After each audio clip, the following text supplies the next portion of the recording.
Welcome to your Critical Thinking Analyzing Arguments section. This is your first section of the Critical Thinking chapter. Today we're going to be looking at different types of arguments. And the two types that we're going to be looking at first is going to be the inductive argument versus a deductive argument. So let's start with the inductive. And basically this says that it makes a case for a general conclusion from more specific premises. And the best way to do this is to just go through examples, because then later we're actually going to test the validity of arguments as well as whether an argument we would consider to be strong or weak. But let's look at this first example. We're given 4 premises followed by a conclusion. So the first premise, birds fly into the air but eventually come back down. The second premise, people who jump into the air fall back down. Then we have rocks thrown into the air, come back down. And then balls thrown into the air, come back down. The conclusion says, well, then what goes up must come down. So if you think about it, every premise is very specific.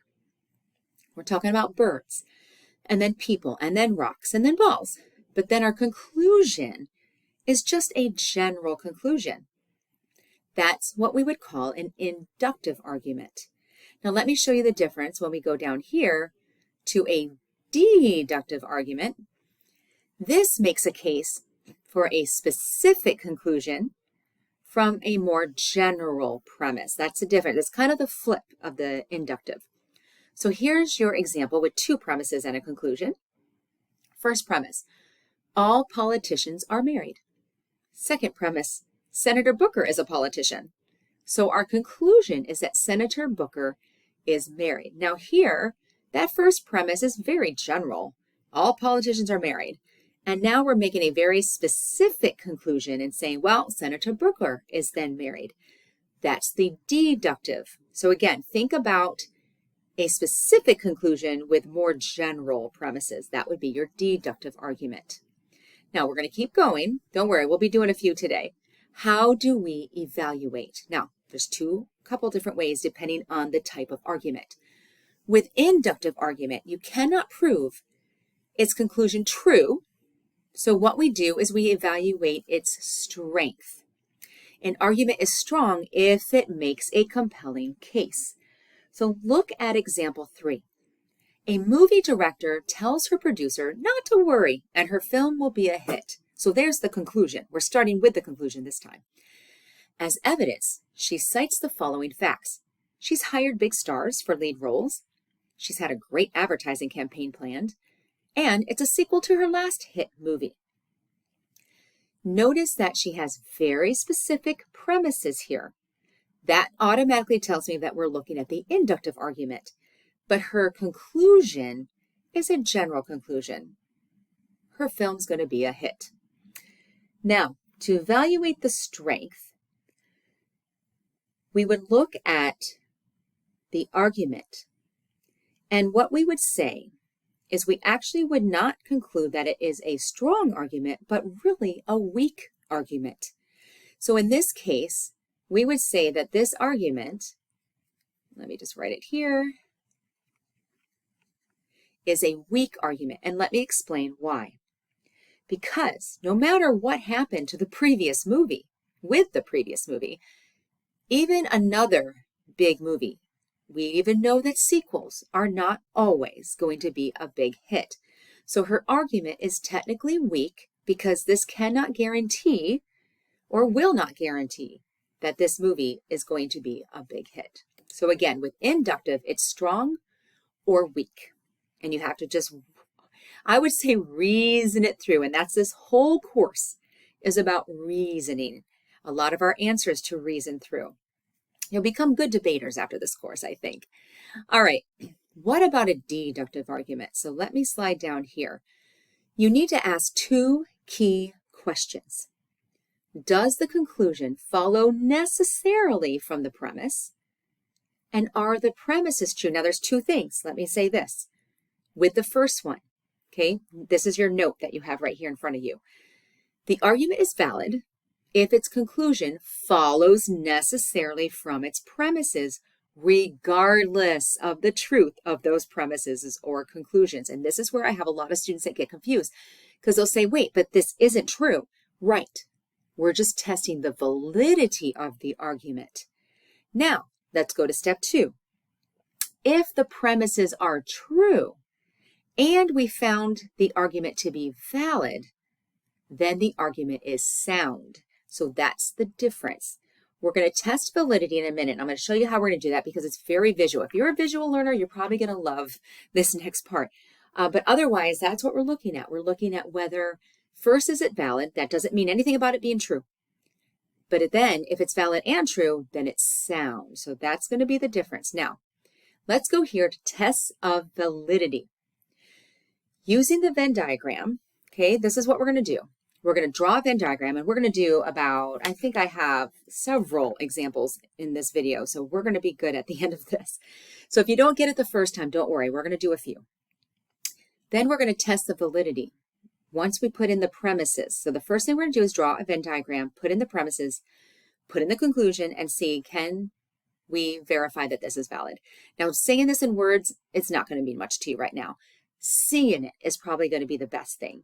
Now, I'm going to say we're going to use example 2. So if you're using your notes, let me just go back to example 2 just to show you what we're doing. It was this one where we said all politicians are married. The second premise was Senator Booker is a politician. And then our conclusion was Senator Booker is married. Okay, that's the example we're going to do right now. So if you have your notes, you can kind of look back on that page. Otherwise, I'll say it out loud again. So I'm going to scroll back down here. And we'll just stop here. So we're going to look at the example 2 that we were just talking about. And then I'm going to kind of show you how we draw, or how I like to draw, our little Venn diagrams. So change color for a little bit here. The first thing I do, and you don't have to draw the box. I just out of habit like to do it because I like to contain everything. So first thing I'm going to do is I'm going to draw my little box because that is technically our Venn diagrams. Then we draw circles. Now, how do we draw the circles? You're going to look at the key words. I'm going to go back and remind you what the first premise was. All politicians are what? Married. So the first part is going to be our well, I'm going to say little circle, but let me just do it that way. There's a couple ways we can do this. So the first circle that I'm going to draw is a little circle. You want to do that. And that is all politicians. So I'm just going to put politicians. Now, what did I just say? All politicians are what? Married. So that's going to be the big circle. Okay.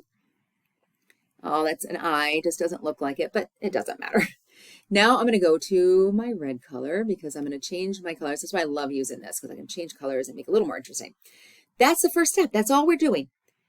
All politicians are, and so the second part of the sentence will always be the bigger circle. Now let's go to premise 2, because we got to put all the premises in this Venn diagram. And then from there, we'll determine if the conclusion is valid or not. So here it is. Senator Booker is a politician. Here's my politician circle. I have to put him in here. Okay. All right, so I'm putting him in there because the premise I have to put where they belong. And it says that he is a politician, so he must go into the circle of politician. I can't put him outside of it because that means he's not a politician. This is where we stop and pause and reflect. The conclusion was Senator Booker is married. Now, from where we had to put Booker into our diagram, can we say that that conclusion is valid? Again, we're not talking about whether it's true or not. Is it valid? And Booker is inside the bigger circle, right? Because he's inside everything. So he is inside the married circle, which means yes, this argument, believe it or not, is a valid argument. And that's because he is inside the married circle, because that's the bigger, excuse me, overall circle. So this would be considered a valid argument. Now, if you were to research and find out that not all senators are married, then we would say that this is not a strong or sound argument. So that would be the difference. But right now, we're going to be focusing on just determining if arguments are valid or invalid. Now, like I said, I have several examples because I want to make sure, oops, there we go, that we have an understanding of how this works. All right, we're going to start with a new one. And so, of course, I'm going to start my circle. All right. Start my square. I just told you a circle. Yep. Okay. All fish live in water. Whales are not fish. And so our conclusion, whales do not live in water. All right, well, let's start.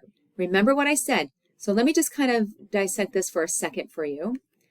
Remember, this part, the very first part, okay, that is your smaller inner circle, okay?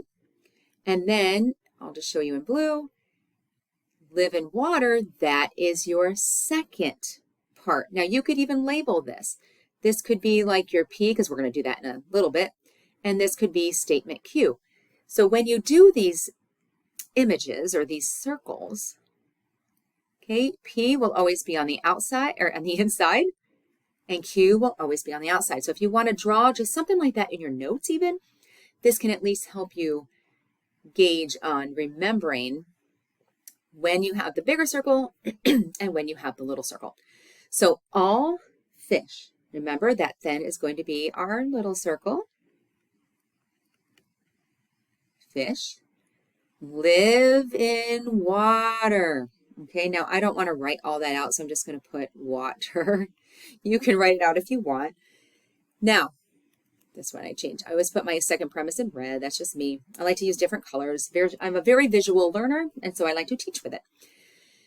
Second premise, remember, we put the premises, not the conclusion, in the diagram. We put the premises in the diagram. It says that whales are not fish.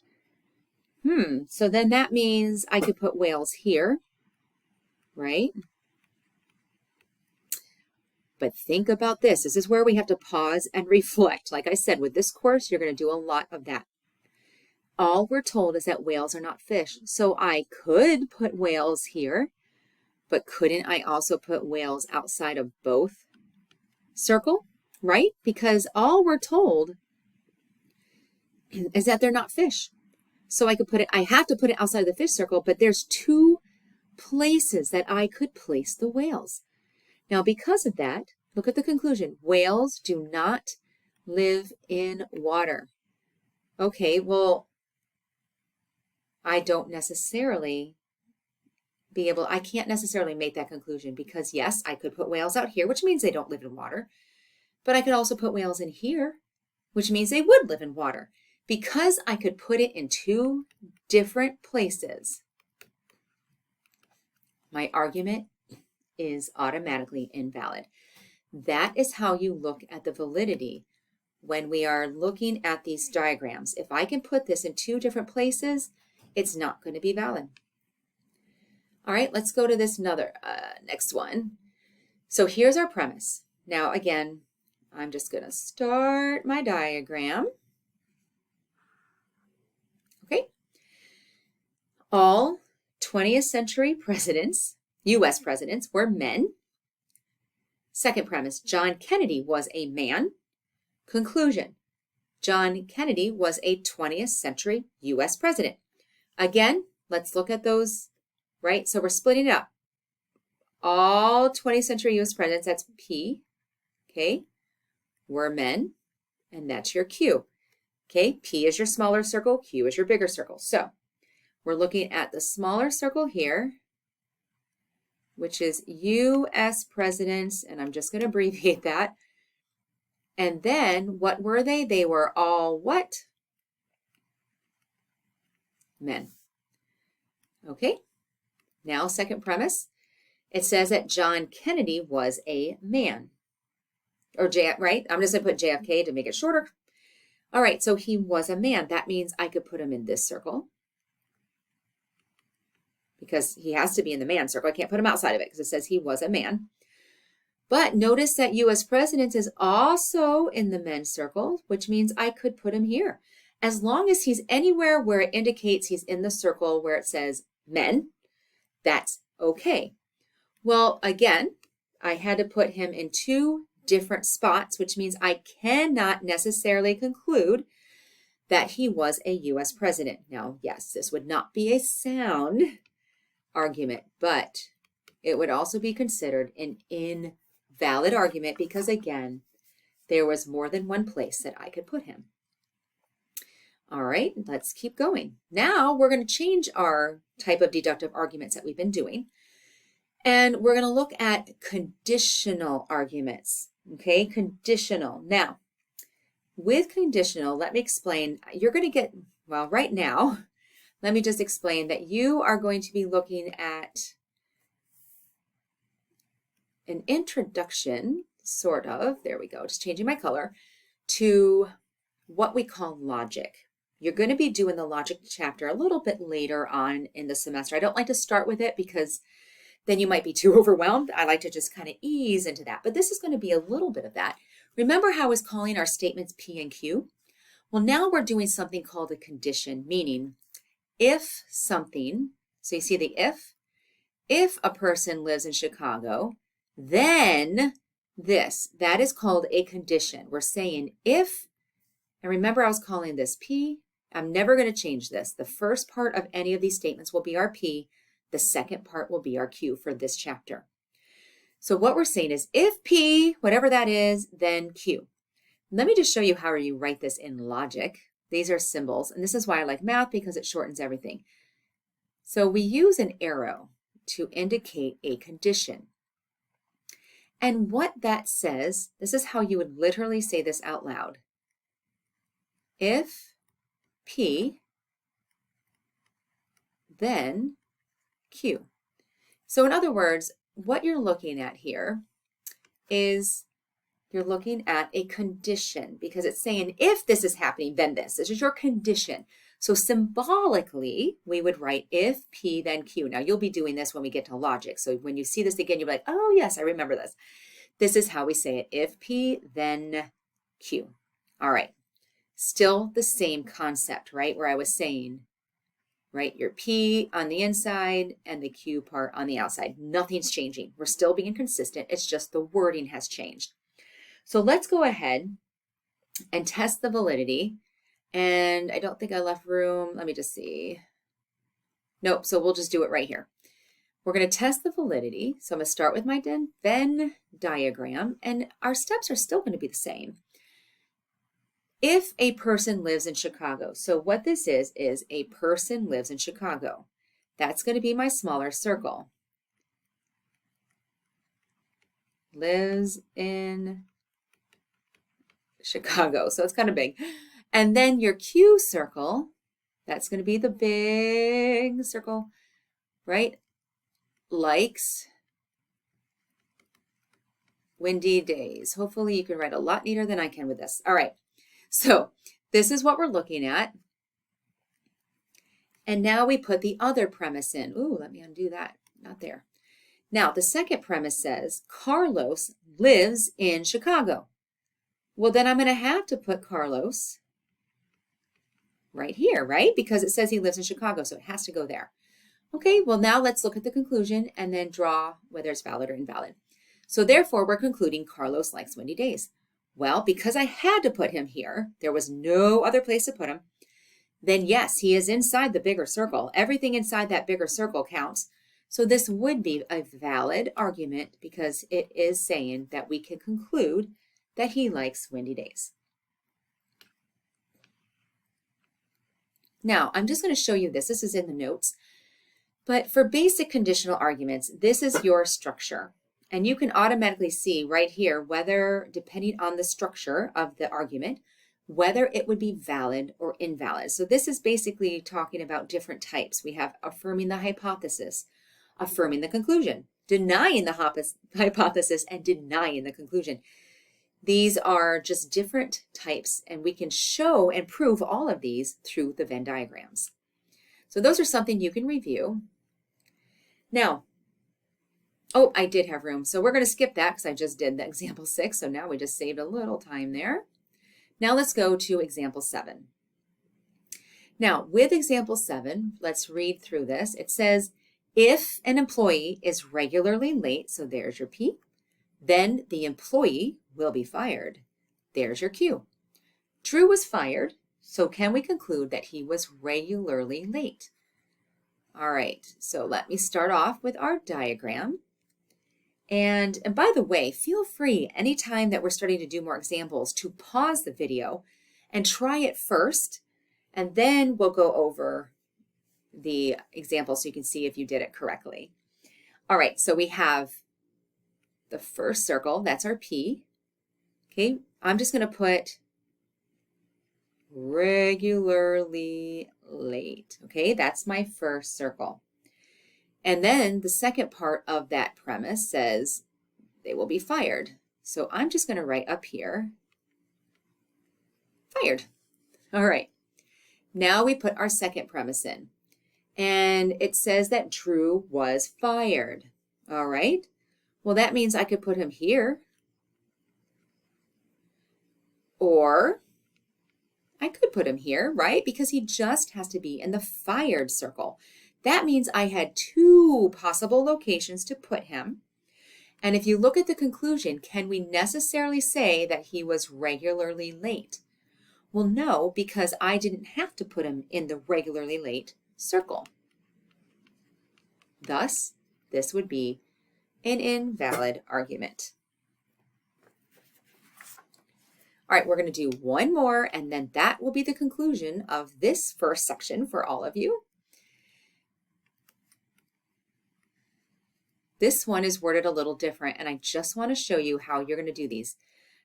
Because what I love about a lot of times with math is everything's very consistent. So even though the wording might change, that doesn't necessarily mean we're going to change how we're doing these diagrams. So let me start off with this example as soon as I undo that little dot that I made. Oops, not that. There we go. Premise 1, a narcotic is habit forming. Premise 2, aspirin is not habit forming. So conclusion, aspirin is not a narcotic. We're still here. We're still looking at our technically P and Q, okay? A narcotic, that's your P, is what? Habit forming, that is your Q. So notice, not anything has changed yet with how we're doing anything. So I'm still going to do the same thing. The smaller circle will be the narcotic, and the larger circle will be habit forming. Okay? Still doing everything exactly how we've been doing it. Premise 2, aspirin is not habit forming. Ooh, well, that's the bigger circle. I can't put it inside narcotic because that's inside habit forming, and it says it's not. So I have to put aspirin out there. I have no choice but to put it there, and there's no other place to put it. And so we want to say, can we say that aspirin is not a narcotic? Well, yeah, because it's outside that circle. This argument would actually be considered valid. Now, again, just to remind you, valid doesn't necessarily mean sound or strong. It just means that the argument was technically valid. Now, you'd have to go back and research how sound it is on whether what is being said is true or false. And when we get into logic chapter, that's where we're really going to get into true, false, valid, invalid, and so forth. All right, well, that concludes our video for your first critical thinking section.